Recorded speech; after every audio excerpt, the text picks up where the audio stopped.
Saint-Esprit, Alléluia. Saint-Esprit, je veux aller plus haut, plus haut. Je veux aller plus haut avec toi, Saint-Esprit, Saint-Esprit. Nous sommes en direct de Toulouse avec notre Père fondateur et à notre rendez-vous habituel. J'espère que vous êtes tous connectés parce que le Seigneur va encore nous dévoiler le mystère de sa volonté au travers de ce renouveau mystique dont va parler notre Père fondateur. Restez connectés et que le Seigneur vous bénisse. Amen. Amen. Je dis merci à Dieu pour cette occasion qu'il nous donne encore depuis Toulouse de m'adresser à vous. Dis à ton voisin, tu vas grandir, tu iras plus haut. Pourquoi il faut aller plus haut? Parce que la vie chrétienne est faite d'expériences. Et souvent je parle de renouvellement de l'onction. Grandir dans la connaissance de Dieu et rafraîchir notre vie spirituelle. Alors ce cheminement est très important. Je veux m'appuyer sur Paul qui parle aux Thessaloniciens. Il dit, restez toujours joyeux, priez sans cesse, en toute condition, soyez dans l'action de grâce. C'est la volonté de Dieu sur vous dans le Christ Jésus.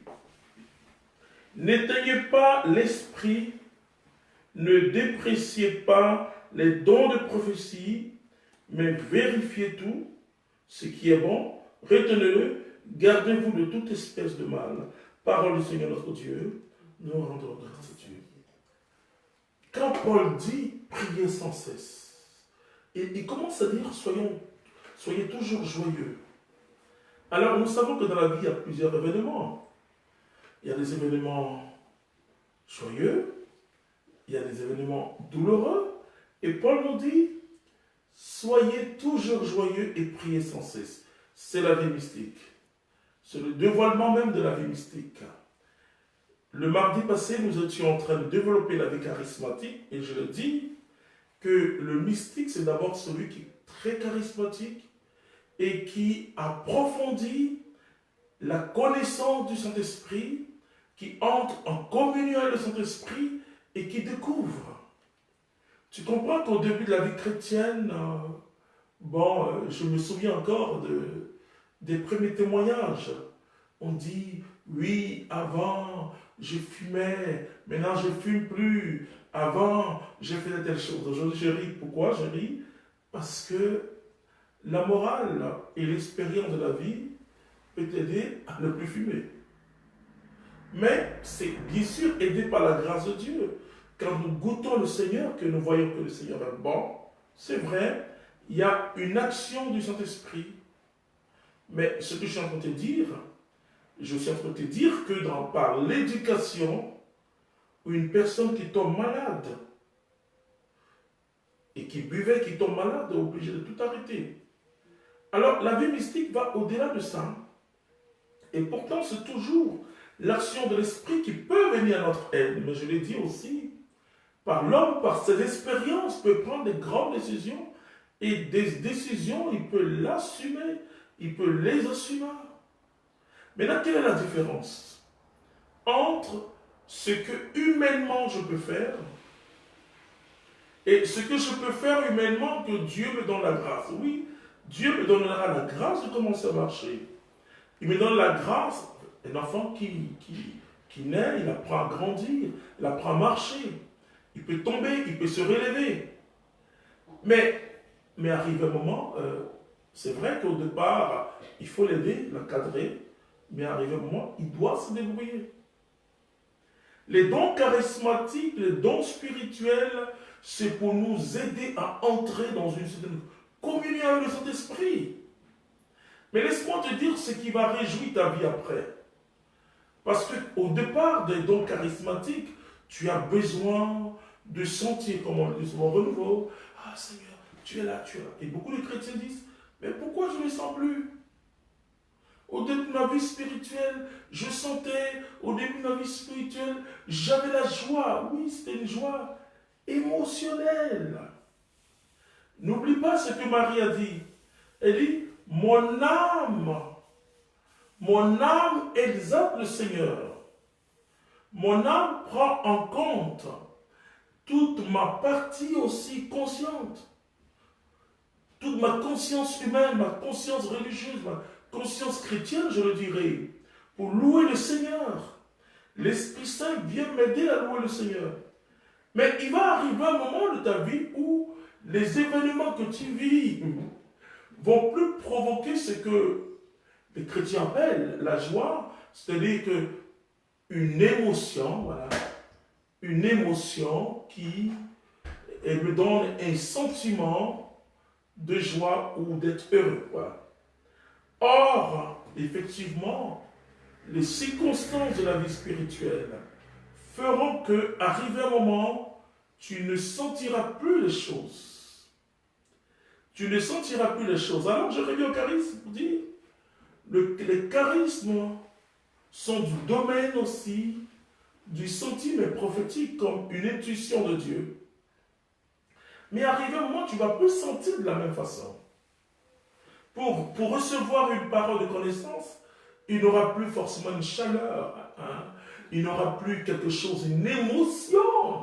Oui, parce que Dieu se sert aussi de ça. Hein? Mais arrivé un moment, écoute, tu dois entrer dans ce que Saint Jean de la Croix, que j'aime bien, et je parlerai de lui au cours de ce cheminement, il parle de la nuit de la foi. C'est-à-dire ce cheminement avec Dieu sans signe. Ah oui. Parce que finalement, le signe, c'est la croix. Le signe amène vers celui qui est signifié. Mais arrivé un moment, il vit en toi d'une manière très forte. Très forte. Alors, pour dire simplement que, alors les gens disent, non mais au début, voilà comment je ressentais les choses, mais tu ne vas plus ressentir de la même façon. Il aura une coopération avec le Saint-Esprit. Alléluia. Ton esprit va coopérer avec l'Esprit de Dieu. Et c'est pourquoi Paul nous dit dans Romains chapitre 8, à partir du verset 28, il dit, tout concourt au bien de ceux qui aiment Dieu, ceux qui sont appelés selon le dessein d'amour de Dieu. Et une autre verset que j'aime, Dieu collabore pour tout. Voilà. Dieu collabore. Et finalement, nous collaborons avec Dieu. C'est extraordinaire. J'aime parler d'Élie et Élisée parce que ce n'est pas des croyants qui attendaient forcément qu'il y ait une forte motion. Tout ça sont des thèmes. Hein. Motion du Saint-Esprit. Leur langage était dans le langage de Dieu. Alléluia. Paul dit qu'il suscite en nous, Philippiens chapitre 2, verset 13, Dieu suscite en nous le vouloir et le faire pour l'accomplissement de son dessein d'amour. C'est-à-dire que ta parole, et là je vais dire quelque chose que je veux que tu comprennes spirituellement, ta parole deviendra parole de Dieu. Tout simplement parce que ton cœur est uni au cœur de Dieu. Finalement, je ne parlerai pas de s'habituer à cette présence de Dieu. Parce que, à vrai dire, la présence de Dieu est toujours nouvelle. Voilà. C'est extraordinaire, ce Dieu-là. Et quand tu penses connaître totalement Dieu, tu te rends compte que tu n'es qu'à un début. Alors tu cries vers le Seigneur. Et finalement, pour donner une prophétie ou pour prier pour quelqu'un, tu n'auras plus besoin de sentir des choses assez fortes. Non, c'est plus ça. C'est-à-dire, automatiquement, grâce à cette communion avec Dieu, tu penses même que c'est toi, et que c'est toi qui es en train de parler, mais c'est l'Esprit Saint qui parle en toi. Tu comprends, la vie charismatique est très bonne. La vie mystique est au-dessus de la vie charismatique. On commence par quoi? Par la rencontre personnelle de Jésus.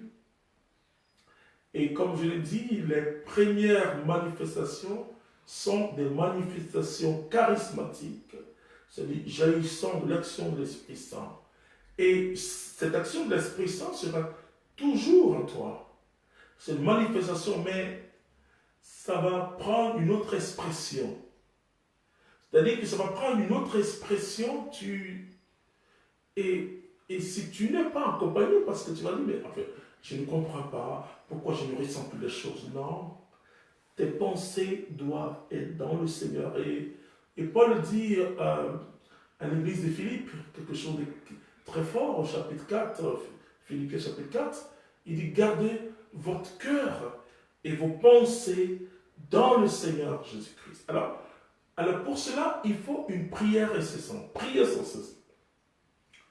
Parce que quand vous avez cette grâce de la prière incessante, votre esprit ne se balade pas au hasard. La convoitise vient de quoi? Comment David, le roi David, le oint David a reçu une onction extraordinaire. Comment David a pu commettre l'adultère? Parce que son esprit se baladait. Et il était là un jour sur son balcon et voilà, il a vu la femme de son soldat, de son général et les officiers de l'armée d'Israël qui se baignaient, et puis voilà, il y a la convoitise. Quand votre esprit se balade, votre esprit va dans tous les sens, la haine, lui là, il n'est pas bien, telle personne. Mais quand votre esprit est en Dieu, et Paul dit aussi aux Thessaloniciens, et Thessaloniciens chapitre 3, vous pourrez lire du verset 1 au verset 3, il dit, cherchez les choses d'en haut, là où il y a les trésors, car vous êtes morts, et votre vie est cachée en Jésus-Christ. Quand je dis chercher les choses d'en haut, ça veut dire que tout ce que tu veux, que ce soit pour la gloire de Dieu. Que toute ta vie soit orientée vers Dieu. C'est tous les jours de ta vie. Tous les jours de ta vie que tu dormes, que tu sois éveillé. Jésus doit être le Seigneur de ta vie. Dans chaque domaine de ta vie conjugale, ta vie sentimentale, ta vie professionnelle, ta vie économique, Jésus doit être proclamé par tout acte que tu fais. C'est-à-dire que tu es guidé de l'intérieur. On parle du mariage mystique. Vous voyez, je me pose toujours la question. Et comment on a pu laisser tout ce patrimoine spirituel de l'Église? Vous savez, il y a un moment où beaucoup ne croyaient pas à la guérison, c'est-à-dire il y avait Lourdes, il y avait beaucoup de choses, mais par la prière de quelqu'un, un pauvre serviteur, une pauvre servante, que Dieu pouvait guérir, on n'y croyait pas. Mais maintenant, on y croit beaucoup. Et parfois un peu plus, voilà. Et du coup, on a tendance, voilà, à demeurer qu'au niveau de l'émotivité. On n'entre plus dans la profondeur. Vous voyez, moi je continuerai toujours à prier pour les malades. Parce que Jésus nous invite à prier pour eux. Mais j'ai dit que il faut passer du sensible au spirituel. Le spirituel n'est pas le sensible. Et ça aussi, il faut bien comprendre, même si l'action du royaume produit des effets, des signes. Et c'est pourquoi Jésus dit, si c'est par le Saint-Esprit que les démons sont chassés, c'est que le royaume est au milieu de vous. C'est très important. Mais le spirituel n'est pas le sensible. Beaucoup de personnes parfois me disent, ah mais Et vous avez prié pour l'effusion, d'autres ont reçu, d'autres m'ont crié, d'autres sont tombés. Je dis, écoutez-moi bien. Mais moi, je n'ai rien reçu. Mais comment vous savez que vous n'avez rien reçu? Ouais. Comment? Et quand je vois la personne, des jours après, frère, aujourd'hui je prie plus qu'avant. Ah, ok. Donc tu as reçu quelque chose. Mais ce que tu cherchais, c'est le sensible. Bien sûr, car le Saint-Esprit est là. Mais moi, jusqu'à aujourd'hui, 30 ans après, il y a quand même des sensations de la présence. Il y a l'onction qui provoque une motion intérieure, la motion qui nous donne des intuitions. Mais je dis de ne pas s'arrêter à là, parce que parfois tu peux rien sentir, et ce jour-là que tu vas voir la puissance de Dieu se manifester. Voilà. Il y a les prières, des gens viennent, je reçois plus de 50, parfois 100 personnes par jour. Et comme je dis, si je dois faire 5 minutes, oh, bien sûr, je peux vous écouter pendant 15-20 minutes. Mais la prière, excusez, je dis souvent, c'est pas l'émotion qui fait la prière, c'est la foi. Pendant que je vous écoute, je prie. Et quand j'ai une orientation, je prie selon l'orientation. Je donne toute la gloire au Seigneur Jésus-Christ. Alors, il faut rapidement passer. Mais avant de passer de la vie charismatique à la vie mystique, il faut comprendre que les charismes sont utiles pour l'avancement du royaume. C'est-à-dire, il ne dit pas, parce que tu vois les chrétiens qui disent, non, moi, la vie charismatique, ça ne m'intéresse pas, la vie mystique. Mais écoute, la vie mystique est une vie charismatique. Tout simplement. Il va arriver un moment où on va parler de moi. Je donne un témoignage, mais voilà. Je donne comme cela. J'étais à l'aéroport. Il y a une personne qui est assise derrière. Je ne connais pas cette personne. Et elle est tombée sur la puissance du Saint-Esprit. Quand on dit tomber sur la puissance du Saint-Esprit, et comme je le dis souvent, ce n'est pas le Saint-Esprit qui nous fait tomber, hein, il faut qu'on soit d'accord, mais on tombe quand on reçoit le Saint-Esprit parfois. Donc, en fonction de ta sensibilité spirituelle et de beaucoup de choses, c'est toute ta vie qui est là. Et donc, Dieu, quand tu viens, voilà, il y en a qui s'affaissent. Et la personne s'affaisse et elle commence à prophétiser. Une autre personne qui passe, enfin, qui vient à côté, qui était assise, vous savez, dit, non, mais tu es assise, elle est assise derrière un serviteur du Seigneur. Je donne toute la gloire au Seigneur, mais cette personne, elle a reçu Jésus-Christ. Bon, ça c'est un témoignage. Mais il va arriver un moment où ces choses-là, on n'aura plus besoin de trop les paroles. Le regard d'amour. Vous savez pourquoi Marie-Madeleine était transformée par Jésus? Jésus n'a pas prié pour elle. Mais l'Écriture nous dit que Jésus a délivré Marie-Madeleine de combien d'esprits? 7 esprits mauvais. Jésus, par son regard son regard est regard d'amour. Quand Jésus entre chez Zachée, Jésus ne fait pas la morale comme beaucoup de prédicateurs. Voilà. Zachée, tu es un voleur, il faut changer, sinon Dieu va tu vas à l'enfer. Vraiment, c'est pas ça la bonne nouvelle. La bonne nouvelle, c'est que Dieu a tellement aimé le monde qu'il a donné son Fils unique afin que quiconque, que tu sois pécheur, que tu sois juste, s'il y a des hommes justes, je ne sais pas, quiconque, quelle que soit ta religion, que tu sois musulman, bouddhiste, que tu sois catholique, protestant, tout ce que vous voulez, quiconque croit en lui est la vie éternelle. Voilà. Et donc, le projet de Dieu, c'est de sauver les hommes. Le projet de Dieu n'est pas de condamner les hommes. Et beaucoup de personnes refusent malheureusement Jésus-Christ. Finalement, ces personnes se jugent elles-mêmes. Selon l'Écriture, Jean chapitre 3, verset 19, c'est que le jugement, c'est que la lumière est venue dans le monde et les hommes ont refusé la lumière. Donc la vie mystique va te permettre de grimper rapidement. Pourquoi Paul dit, soyez toujours joyeux. Mais cette joie intérieure que tu as, parce que quand Jésus parle de la joie, de la paix, surtout la paix, il dit, je ne vous donne pas la manière du monde. La paix que Dieu te donne, toi qui me suis, toi qui es là, qui écoute, ce n'est pas une paix émotionnelle. Même si cette paix peut provoquer de l'émotion, ça arrive. Mais ce n'est pas une paix émotionnelle, c'est une assurance qui est dans le cœur.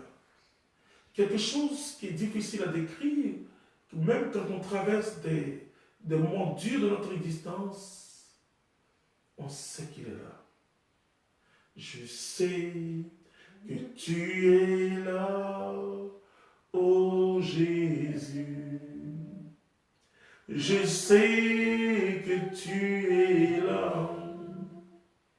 Je sais que tu es là, ô Jésus. Je sais que tu es là.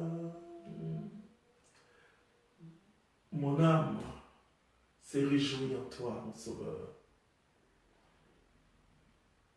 Mon âme exalte le Seigneur et mon esprit s'est réjoui.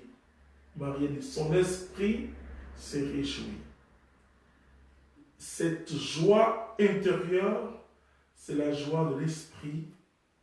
C'est ça le fruit de l'esprit qui est la joie, la paix, l'amour.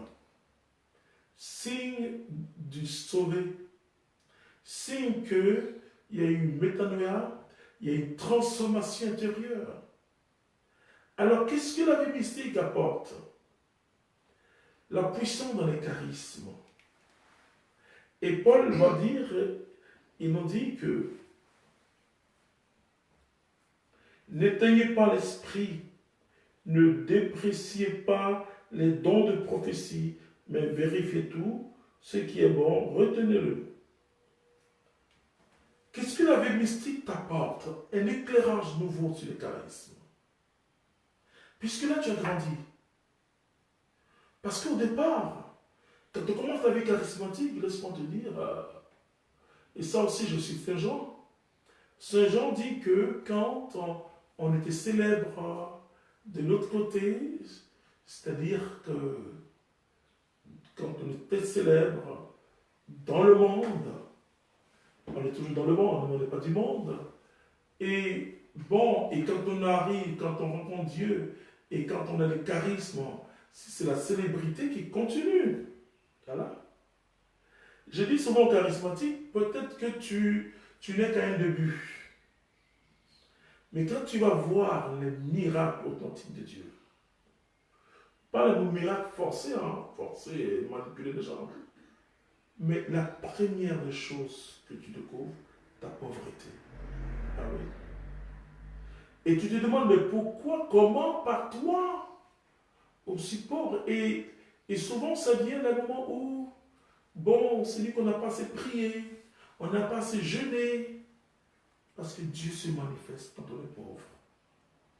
Il dit, c'est quand tu es faible que je me manifeste, que je suis fort en toi.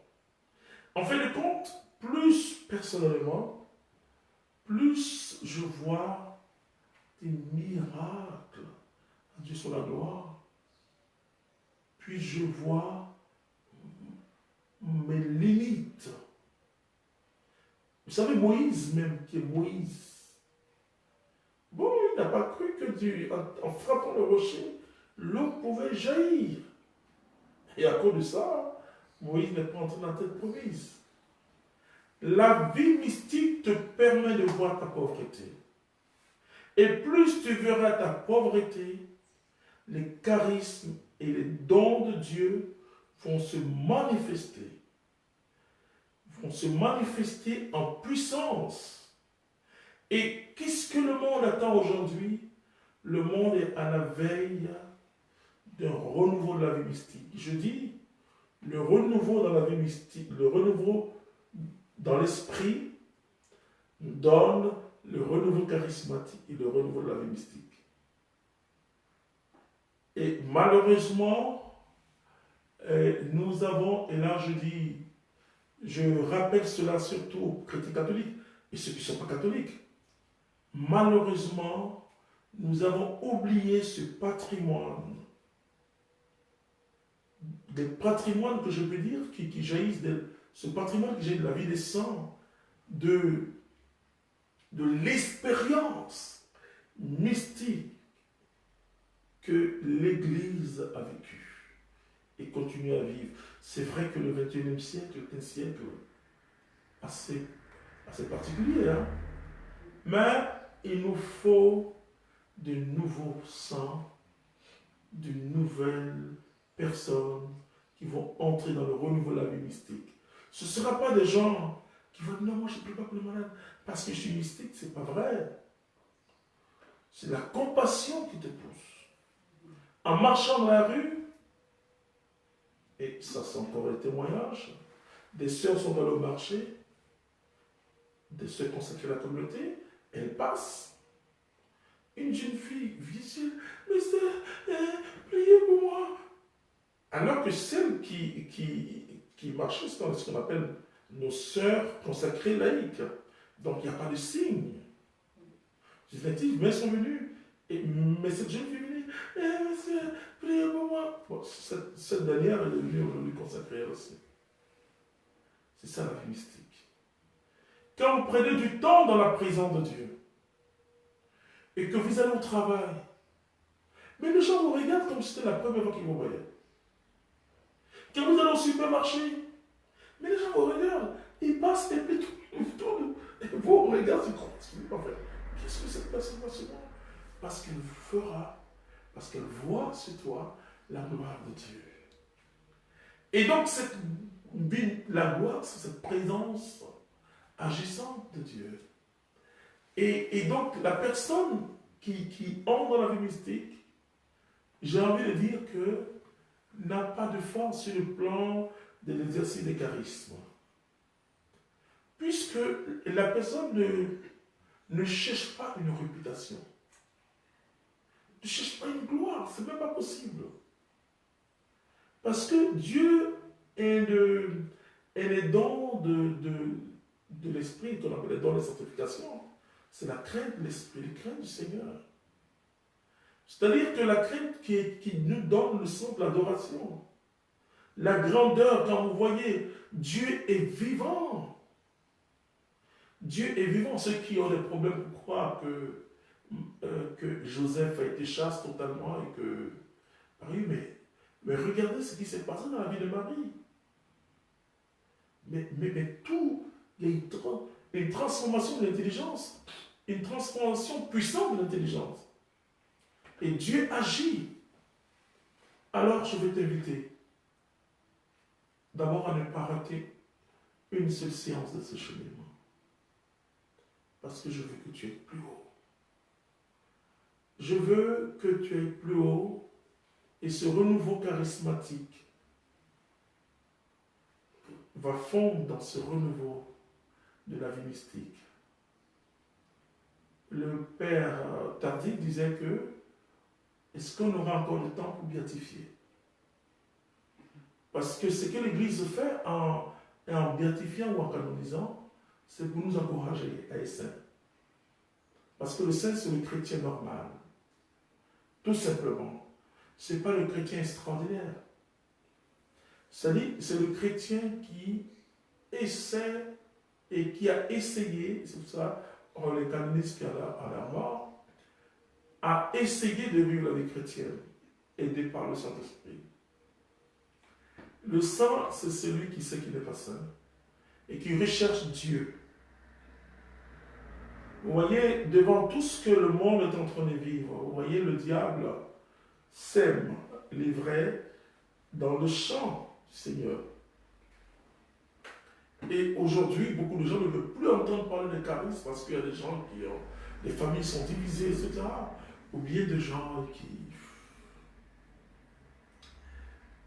qui pensent que les charismes leur donnent des galons, des grades, il y a une façon d'exercer. M'as-tu vu, quoi? Non. Et c'est pourquoi il nous faut d'ardard revenir à toute la richesse de la spiritualité catholique. Je le dis souvent que le renouveau charismatique n'est pas venu des protestants. Parce que l'Église est catholique. Voilà. C'est une expérience qu'on a vécue et puis après, bon, enfin, on ne sait pas ce qui s'est passé. Seul Dieu sait. Pourquoi les charismes, c'est maintenant qu'on en parle. Dieu seul sait. C'était dans la doctrine de l'Église, dans l'enseignement de l'Église, dans la théologie de l'Église, mais l'exercice en tant que tel, c'était quelques saints, on dit les saints, voilà. Quelqu'un exerce, on dit c'est un saint. Or, c'est pour toute l'Église et c'est tout chrétien qui doit exercer, parce que habité par le Saint-Esprit. Alors, comme il n'y a pas assez de personnes ici qui exercent, on pense que c'est une personne spéciale, qui a une grâce spéciale. Non. Peut-être la force, c'est qu'ils ont rencontré Jésus d'une manière spéciale. Voilà. Ils servent peut-être Jésus d'une manière spéciale. Parce que ce n'est pas facile de faire des écoutes, d'être à l'écoute du Saint-Esprit, des hommes, des femmes de ce monde, vivre leur angoisse, vivre aussi leur joie. Alors je vais prier pour toi. Nous allons le mardi aller ce que j'appelle la demeure de la vie mystique. Et ça va nous permettre de comprendre que Dieu, si Marie-Madeleine est devenue témoin de la résurrection, si Paul est devenu le champion de l'évangélisation, toi aussi Dieu va agir. Seigneur notre Dieu, notre Père, à toi la gloire, à toi la puissance. Conduis ton Église dans un renouveau de la vie mystique. Le mystique d'aujourd'hui, ce mystique qui a les deux pieds sur terre et qui a le cœur incliné vers le ciel. Ce mystique qui se met en veste et cravate dans ce monde, qui impacte le monde, qui est envoyé en mission par toi, dans ton esprit, dans ce monde. Cette personne qui a la grâce de la présence comme Marie, qui visite Élisabeth, Seigneur, tous ceux qui nous suivent, donne-leur des grâces mystiques. Qu'ils puissent grandir dans la puissance de ton esprit. Qu'il y ait des miracles, au Père, pour aider le peuple à croire. Mais qu'il y ait des amoureux de Jésus. Je te dis merci de les combler, de les bénir au nom de Jésus-Christ. Père, achève ce que tu as commencé. Amen. Au nom du Père, du Fils et du Saint-Esprit. Que Dieu vous bénisse.